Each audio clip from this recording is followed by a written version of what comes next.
I'm James Lynch, and this is my stock report for UFC Vegas 100, taking a look at the biggest winners and losers from the event. And yes, my voice is gone. I'm a little under the weather, but we got to get the stock report out. We do it every Sunday. Hate missing my deadlines. And the biggest stock riser on this card, no surprise to anyone, is Carlos Prates. First round finish over Neil Magny. A bit of a weird finish. You didn't really see the punch.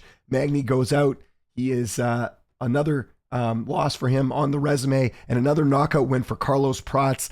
This is a guy that has really made some waves in the welterweight division. Of course, part of that Fight Nerds team. That's now 4 straight knockout wins in the UFC. Of course, getting that win on Contender Series last August and knocking out some pretty decent opposition overall. But Magny being the sort of the biggest one here if you look at who Magny has fought and how he's been in the UFC for a while. So this is a very, very big win for Carlos Prates. He was a big favorite going in, but to actually go out there and live up to that and get the first round finish doesn't get much better than this. I know he's called out like JDM and Jeff Neal. I think Jeff Neal's the fight, guys. Jeff Neal coming off a win over Rafael dos Anjos. I think that certainly works and makes sense for Carlos Prates as far as his next fight. So Carlos Prates, Jeff Neal, sign me up. Just keep moving Carlos Prates up the rankings, but no rush for him. One of the most exciting fighters in the welterweight division right now. There's a huge win for him last night.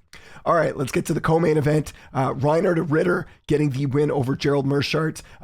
He is my second biggest stock riser on this card. There's a lot of hype from him coming over from one championship, and obviously had the pedigree. He was a big favorite coming into this one at -300. The comeback on Gerald Meerschaert was +250, and it wasn't totally easy. I thought that second round went to Gerald Meerschaert.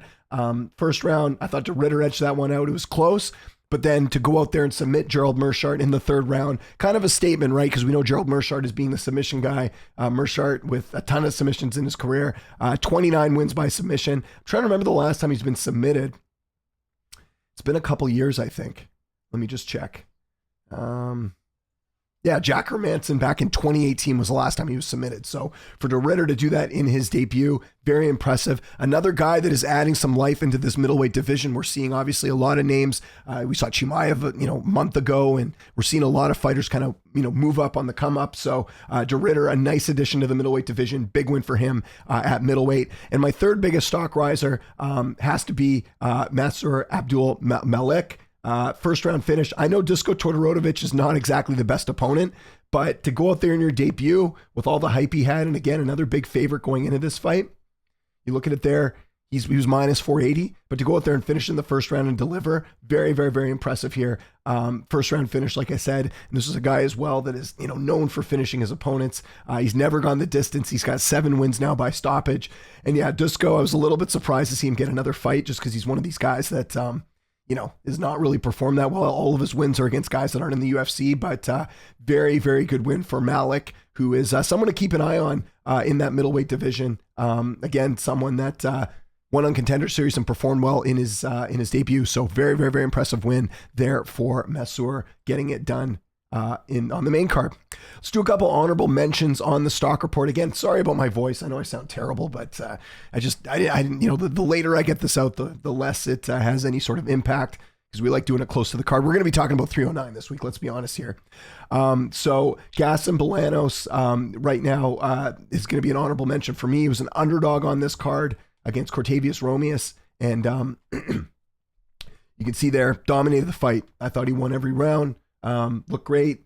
Not a great record coming into this one, but for him to go out there and get it done, especially after coming off that loss to Marcus McGee, very impressive. Cortavius losing his UFC debut, so Bolanos gets an honorable mention. How about Damon Blackshear? Yes, he was favored in this fight, but I think the last time Cody Stamann was submitted was back in like 2019, so it's been a while, right? Cody's been losing, but mainly by decision. No, 2022 was the Saeed fight, but he's only been submitted twice in his entire UFC career, now a third time by Damon Blackshear. Very impressive to do that in the first round. So Damon Blackshear has to get an honorable mention. And then I'll give a quick mention to Tresean Gore, again, just for the fact that he finished the fight very quickly and got it done here as well. So Tresean Gore getting an honorable mention on the stock report. Okay, let's talk about the stock droppers.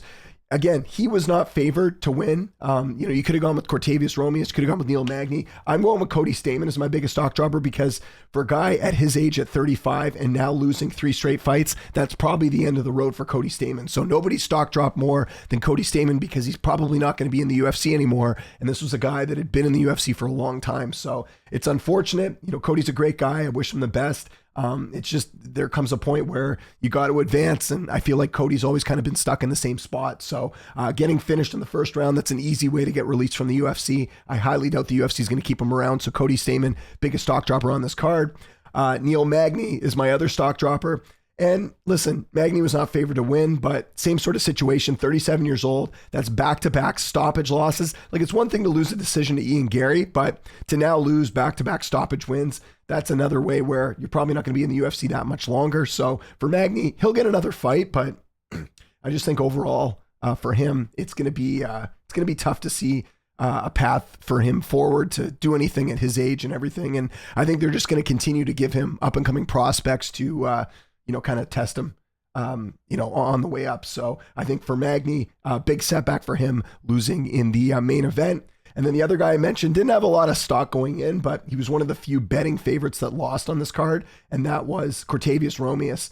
If you remember, he lost his Contender Series debut a few years ago, had 2 straight wins, and then getting dominated. Like, that's the thing. Like, it's not that he lost, it's that, well, it is that he lost, but it's also the fact that he got dominated for 3 rounds overall and didn't really show much in this fight. So for me, he's a stock dropper just for the fact that not really living up to that hype yet of Contender Series, and getting a loss like that is very, very, very tough. So Cortavius Romeus, another stock dropper on this card.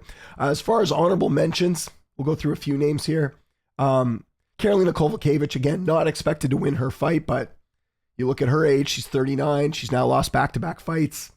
It's going to be tough to see her stick around much longer in the UFC, so she gets an honorable mention as a stock dropper. Matthew Semmelsberger, that's now 4 losses in a row, if I'm not mistaken.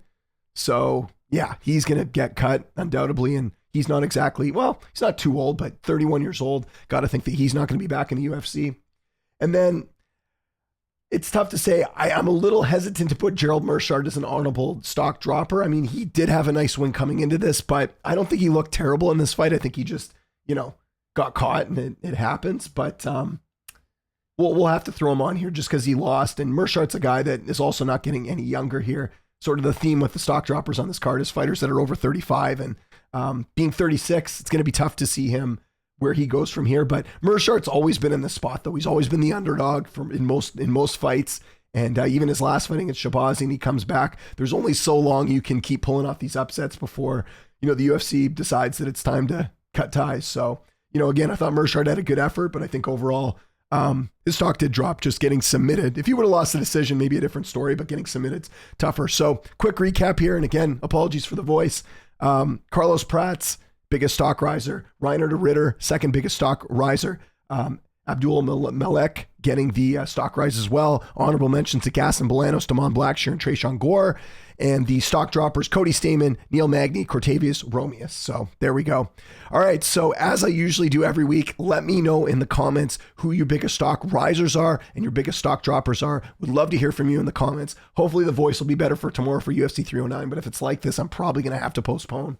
So we'll figure it out at a later date. But just let me know in the comments your biggest 3 stock risers, biggest 3 stock droppers. Follow me on Twitter, TikTok, Instagram, @Lynch on Sports. My name is James Lynch. Thanks so much for watching, and I'll see you next time.